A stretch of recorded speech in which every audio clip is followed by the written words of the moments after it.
Hello everyone, next episode को start करने से पहले आप लोग मेरे चैनल को सब्सक्राइब करिएगा। अब हम नेक्स्ट एपिसोड स्टार्ट करते हैं। शॉवी दिखाई जाती है, स्केटबोर्ड लेकर आती है यांग की बताई हुई जगह पर। आगे से यांग भी आ जाता है वहीं पर। यांग कहता है कि तुम ये जानने के लिए आई हो ना कि उस रात क्या हुआ था। तो शॉवी कहती है कि हाँ। इस पर वो कहता है कि तुम्हें मेरे साथ स्केटिंग करनी होगी, उसके बाद ही मैं बताऊंगा कि उस रात क्या हुआ था। और वैसे ही नेक्स्ट सीन में दिखाया जाता है कि शॉवी अपनी कंपनी में तो आ गई, लेकिन उसे यांग की बताई हुई बात याद आती है। स्केटिंग करने के बाद यांग ने फाइनली बताया था कि उस रात तुम्हें ले जाने वाला और कोई नहीं था बल्कि शियान ही था। और वो कहता है कि वो तुम पर काफी गुस्सा हो गया था, इसलिए तुम्हें वहाँ से उठा कर ले गया था। वो पूछती है कि आगे क्या हुआ। वो कहता है कि मुझे नहीं पता कि आगे क्या हुआ। और वो सोचती है कि जिस बात को मैं सारा टाइम ड्रीम समझ रही थी वो तो बात सच निकली। दूसरी तरफ शियान दिखाया जाता है जो अपना काम कर रहा होता है। वहाँ पर एक न्यू कैरेक्टर की एंट्री होती है और वो कोई और नहीं होती, उसकी चाइल्डहुड फ्रेंड फीफी होती है। वो आते से सबसे पहले यही कहती है कि गेस करो कि मैं कौन हूँ।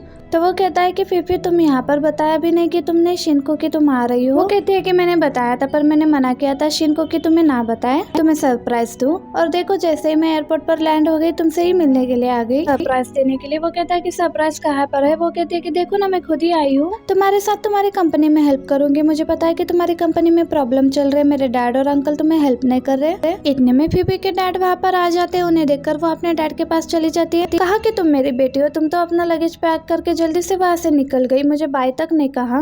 तो वो कहते हैं कि डैड आपको पता है ना मैं दुनिया में सबसे ज्यादा आपको ही ज्यादा प्यार करती हूँ। उसके डैड कहते हैं कि अच्छा अच्छा अब यहाँ पर क्या कर रहे हो, तुम्हें घर पर नहीं जाना, मैं तुम्हें छोड़ाता हूँ। ये बात कहने के बाद जैसे फीफी की तरफ देखते हैं तो फीफी आंखों ही आंखों में कह देती है कि शियान को कहिए ना मुझे छोड़ने के लिए। अब वो शियान से कहते हैं कि मैं तुम्हें दोबारा से तंग करना चाहता हूँ, क्या तुम फीफी को घर छोड़ आओगे। शियान भी हाँ कर देता है और फीफी जल्दी से उसके पास जाती है और कहने लगती है कि मैं तुम्हारी क्या हेल्प करवाऊँ। और हमें शॉवी दिखाई जाती है जो उसी नूडल शॉप पे आकर नूडल्स खा रही होती है और शियान के साथ बिताया हुआ टाइम याद आता है उसे कि वो उसकी कितनी केयर किया करता था। हर टाइम उसे नूडल्स और चीजें वगैरह भिजवाया करता था, कभी भी कोई भी चीज मिस नहीं होने दिया करता था। और इन बातों को याद करते हुए वो सोचती है कि मुझे शियान से मिलने के लिए जाना होगा और उसे मिलकर सारी बातें क्लियर कर देगी। यही सोच के उसकी कंपनी के बाहर आती है तो देखती है कि शियान किसी और लड़के के साथ जा रहा था। ये देखकर वो सैड हो जाती है और टैक्सी वाले से कहती है कि चलिए यहाँ से। नेक्स्ट डे जब शॉवी अपनी कंपनी में आती है तो नान भी उसके पास आ जाती है एक गॉसिप लेकर, और वो भी शियान के बारे में, जो कि बताती है कि उसकी एक चाइल्डहुड फ्रेंड आई हुई है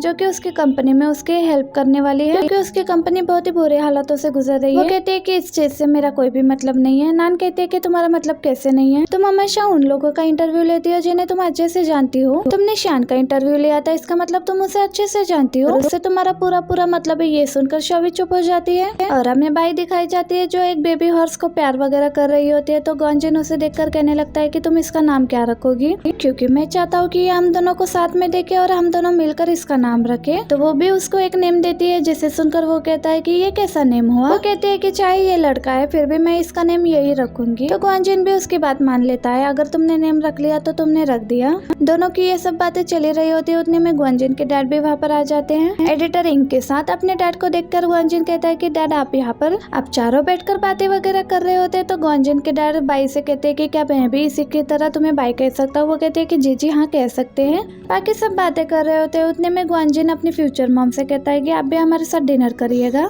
पर वो मना करती है और कहती है कि मुझे अब जाना होगा क्योंकि आप शियान भी आने वाला था। ग्वांजिन के डैड कहते हैं कि मैं इन्हें छोड़ आता हूँ। इन्हें छोड़ने के लिए जा रहे थे तो उससे कहते हैं कि तुम हमारे साथ खाने के लिए रुक सकती थी। वो कहते हैं कि अभी मैं इन सब चीजों के लिए तैयार नहीं हूँ। तो वो कहते हैं कि कोई बात नहीं, तुम जब तैयार हो हम इसके आगे स्टेप लेंगे। उनके जाने के बाद ग्वांजिन और बाई बातें करने लगते हैं। उतने में वापस शियान आ जाता है, जिसे देखकर बाई के एक्सप्रेशन ही चेंज हो जाते हैं। कुछ लोग जो यहाँ पर आ रहे हैं वो दूसरों को ब्लॉक कर देते हैं, उन्हें अपनी गलती भी नजर नहीं आती। ये सुनकर ग्वांजिन कहता है कि यहाँ पर शॉवी भी गलत है, सिर्फ शियान ही गलत नहीं है। वो कहते हैं कि गलत कोई भी हो इसे भी तो एक स्टेप लेना चाहिए। तो ग्वांजिन कहता है कि अगर ऐसी बात है तो तुमने भी बोला था ना कि शॉवी के दिल में सिर्फ शियान है, क्यों ना इन दोनों को आपस में मिला देते। पर शियान इस बात से मना कर देता है, चाहे मैं उससे प्यार करता हूँ पर तुम दोनों को हमारे बीच में आने की जरूरत नहीं है, हम अपना खुद ही सेट कर लेंगे। और हमें एडिटर इंक दिखाई जाती है जो लिंक को डांट रही होती है क्योंकि वो अपना काम ठीक से नहीं कर रही और कोई भी मटेरियल इकट्ठा करके नहीं ला रही और डेली शियान के ऑफिस जाती है फिर भी उसका इंटरव्यू नहीं ले पा रही है। इसलिए वो कहती है कि तुम्हें अब ये प्रोजेक्ट नहीं करना, मैं किसी और को दे दूंगी।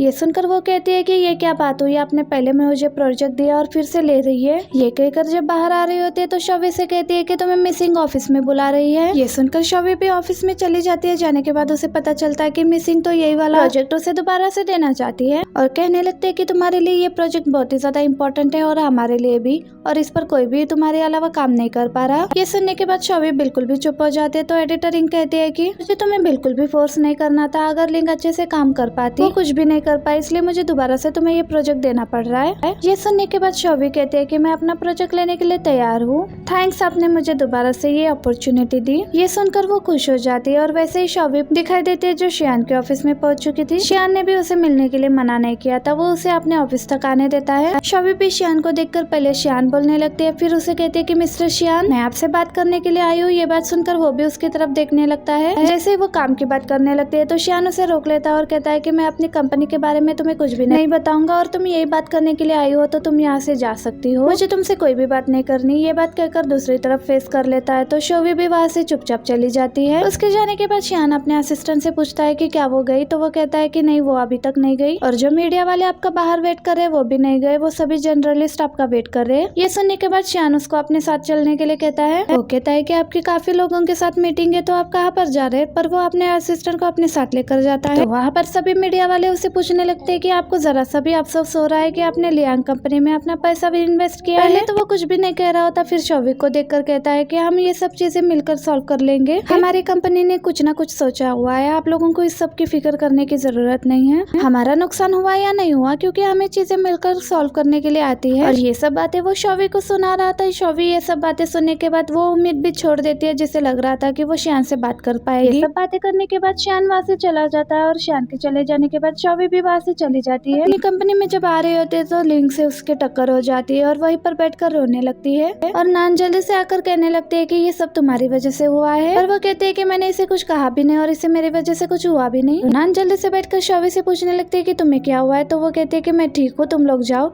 ये सुनकर लिंक वहाँ से चली जाती है। नान से भी कहती है कि मैं बिल्कुल ठीक हूँ। ये कहकर अपने आंसुओं को पोंछते हुए कहती है कि मुझे अपने आर्टिकल को कंप्लीट करना है। ये कहकर अपने काम पर दोबारा से बैठ जाती है। काम वगैरह कंप्लीट होने के बाद वो सोचती है कि उसे शियान के कॉन्टेक्ट को ही डिलीट कर देना चाहिए और वो उसके कॉन्टेक्ट को डिलीट भी कर देती है। और फिर हमें शियान दिखाया जाता है जो शौवी के बारे में सोच रहा होता है और फिर वो इसी जगह पर आकर नूडल्स खाने लगता है जहाँ पर शौवी के साथ खाया था नूडल्स उसने। वो उसके मैसेजेस को देखने लगता है, उसकी याद आती है तो वो उसे मैसेज करता है कि क्या तुम मेरे साथ नूडल्स खाना चाहोगी। मैसेज भेजते के साथ ही उसका मूड खराब हो जाता है क्योंकि शौवी ने तो उसे ब्लॉक कर दिया था, उसका मैसेज भी शौवी के पास नहीं गया था। और यू जब अपनी क्लास को पढ़ाने के लिए आता है तो फ्रंट पर शिन को बैठे देखकर खुश हो जाता है और अपनी क्लास को पढ़ाने के लिए स्टार्ट हो जाता है। इतने में वो लड़का आते के साथ ही शिन के साथ बैठ जाता है और पूछने लगता है कि तुम आज इतनी जल्दी आ गई। तो वो कहती है कि मुझे अपने गोल को अचीव करना है। तो वो कहता है कि कैसा गोल, तो शिन कहती है कि क्लास स्टार्ट हो गई है। एंड होने के बाद यू के पास वही वाली स्टूडेंट आती है जो पहले इनवाइट करने के लिए आई थी, अब साइन करवाने के लिए आती है और वहाँ पर शिन को बैठे देखकर कहती है कि ये तो आपकी गर्लफ्रेंड है ना, क्या वो आपको सपोर्ट करने के लिए आती है, कितनी अच्छी है ना ये बात सुनकर यू कहता है कि हाँ वो बहुत ही अच्छी लड़की है। उसे ये बात कर यू तो बहुत ही खुश होने लगता है और उन दोनों को उठने का वेट कर रहा था। जैसे शिन क्लास से बाहर आती है तो वो लड़का भी उसे शिन को अपना लव कन्फेस कर देता है कि मैं काफी टाइम से तुम्हें लाइक करता हूँ। शिन उसे कहती है कि हम दोनों एक दूसरे के लिए सुटेबल नहीं है। ये सारी बातें यू भी दूर से सुन रहा होता है और सुनने के बाद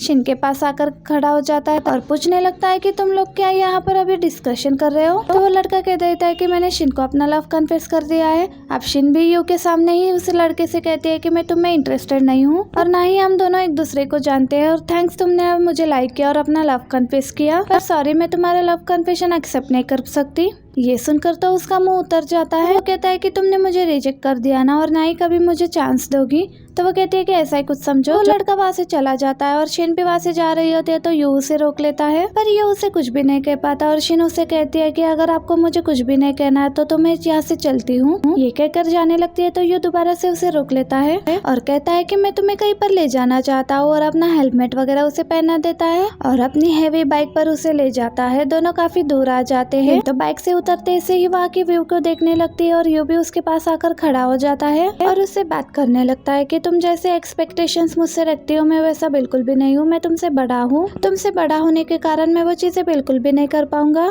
जैसा तुम चाहती हो। और मेरी एक बुरी आदत भी है कि मैं बहुत ही चुन चुन के चीजें खाता हूँ और मैं स्पाइसी चीजें भी नहीं खा पाता हूँ। और मुझे बाइक राइडिंग का भी बहुत शौक है जिससे तुम तंग आ जाओगी। ये सुनकर शिन कहती है कि तुम उतने दूर मुझे पहाड़ी पर लेके आने के बाद ये बात कर रहे हो, मुझे तो लगा कि तुम अपना लव कन्फेस करने वाले हो और आप तो मुझसे बिल्कुल भी प्यार नहीं करते। ये कहकर वो वहाँ से जाने वाली होती है तो यू से कहता है कि मैं तुमसे बहुत ज्यादा प्यार करता हूँ और बहुत दिनों से करने लगा हूँ। तो वो कहती है कि फिर प्रॉब्लम क्या है। तो यू कहता है कि मैं तुमसे बड़ा हूँ, बस यही बात बता रहा हूँ। और फिर से उन्हीं सारी बातों को रिपीट करने लगता है और वो उसकी बाइक के पास जाती है। उसे उस बाइक के बारे में क्या क्या पता है हर एक चीज बहुत अच्छे से बताती है। उसकी बातों से इम्प्रेस हो जाता है और पूछता है कि तुम्हें ये सब कैसे पता। तो वो कहती है कि मुझे कुछ गलत ना समझना, मैंने ये सारी बातें याद नहीं की है, बल्कि मुझे भी बाइक राइडिंग करना बहुत पसंद है। जब मैं अब्रॉड में हुआ करती थी मैं अपने फ्री टाइम में ये सारी चीजें किया करती थी। इस तरह आपको पता लग गया होगा कि एक साइड आपकी मुझ में भी है। इस तरह हमने अपनी ये सारी बातें एक दूसरे को बताई नहीं होती और एक दूसरे को जानने से पहले आप किसी को किस तरह इनकार कर सकते हो। और मैं तुम्हें बहुत ज्यादा लाइक करती हूँ और तुम्हें लाइक करती रहूंगी। ये बात सुनकर वो कहता है कि चलो ठीक है, फिर फ्यूचर में मेरा ख्याल रखना। ये बात सुनकर वो खुश हो जाती है और कहने लगती है कि इसका मतलब प्रोफेसर यू मेरे बॉयफ्रेंड बन चुके हैं। जब वो आगे से स्माइल करके दिखाता है तो शिन बहुत ही ज्यादा खुश होकर जंप करती है। नेक्स्ट सीन में दिखाया जाता है कि यू उसके घर तक छोड़ने के लिए आया था। दोनों एक दूसरे का हाथ पकड़ कर आ रहे होते हैं तो यू उसे कहता है कि अब तुम्हारा घर आ गया, तुम चली जाओ। पर वो उसे कहती है कि क्या मेरा बॉयफ्रेंड मुझे गुड नाइट किस भी नहीं कर सकता, प्लीज कर दो। वो ऐसा कुछ भी नहीं करता, उसके सिर पर प्यार कर देता है। पर शिन भी किसी से कम नहीं थी, वो भी उसके चिक पर किस करके वहाँ से भागते हुए जाती है और उसे बाय करती है। यू काफी खुश नजर आ रहा था क्योंकि उसे शिन बहुत ही क्यूट नजर आ रही थी। शोवी दिखाई जाती है जिसके साथ यांग आया था मॉल में लगेज वगैरह लेने के लिए। तो वो कहते हैं कि क्या आप बिजी नहीं थे जो मेरे साथ शॉपिंग करने के लिए आ गए हो। वो कहता है कि मैं बिजी तो हूँ पर मेरी कंपनी काफी अच्छी जा रही है, इसकी वजह से मैं आ गया तुम्हारे साथ खुश होकर। ये सुनकर वो सोचती है कि इसकी कंपनी अच्छी जा रही है, इसका मतलब शिन की कंपनी बिल्कुल भी अच्छी नहीं जा रही। वो शिन के लिए परेशान हो रही होती है और वहाँ पर यू और शिन भी आए हुए थे। शिन शोवी को किसी और लड़के के साथ जाते हुए देखती है। ये देखकर वो सोचती है कि अब मेरे अंकल का क्या होगा अगर ये किसी और लड़के के साथ होगी तो। यही सोचकर वो यू का हाथ पकड़कर ले जाती है अपने साथ और शोवी यांग के साथ कपल टेबल को छोड़कर दूसरे टेबल पर बैठ जाती है कि हम दोनों सिर्फ फ्रेंड्स है ये कहकर। और वहाँ पर शिन भी पहुंच जाती है। शोवी जो उन दोनों को साथ में देखकर एक दूसरे का हाथ पकड़कर बिल्कुल भी शौक में हो जाती है। शिन उसे कहने लगती है कि हम दोनों एक दूसरे के साथ काफी टाइम से खाना नहीं खाया, क्या मैं तुम्हारे साथ बैठ जाऊँ। शोवी जो कुछ भी नहीं बोल रही होती यांग कहता है कि हाँ आप बैठ सकते हो। उसे बैठते देखकर यू भी उनके साथ आकर बैठ जाता है और यांग जो स्पेशली उसको सूप वगैरह दे रही होती है ये उसके पिक बनाकर अपने अंकल को भेज रही होती है। उसे बताती है कि एक लड़का शोवी के साथ बैठा हुआ है, उसे बहुत सारी चीजें दे रहा है, उसकी बहुत ही केयर कर रहा है। अंकल आपको गर्लफ्रेंड चाहिए या नहीं चाहिए, ये गर्लफ्रेंड आपके हाथों से चली जाएगी। ये सारी चीजें बता रही होती है जो भी यांग कर रहा है। यांग एक चीज देता है तो शिन भी जल्दी से एक चीज दे देती है और कहती है कि अंकल को ये बहुत पसंद है और सबसे ज्यादा तो आपके होम टाउन के पसंद है। ये सुनकर यांग कहने लगता है कि तुमने तो मुझे बताया नहीं कि तुम्हारे होम टाउन की यही चीज स्पेशल है। यहाँ शोवी बिल्कुल भी चुप हो जाती है और शिन दोबारा से अपने अंकल को मैसेजेस वगैरह भेज रही होती है कि आप मेरे मैसेजेस देख रहे हो या नहीं। कहने लगते है कि वो तो उनकी बहुत ही ज्यादा केयर कर रहा है और पता चलता है कि शियान उसके सारे मैसेजेस को पढ़ रहा है।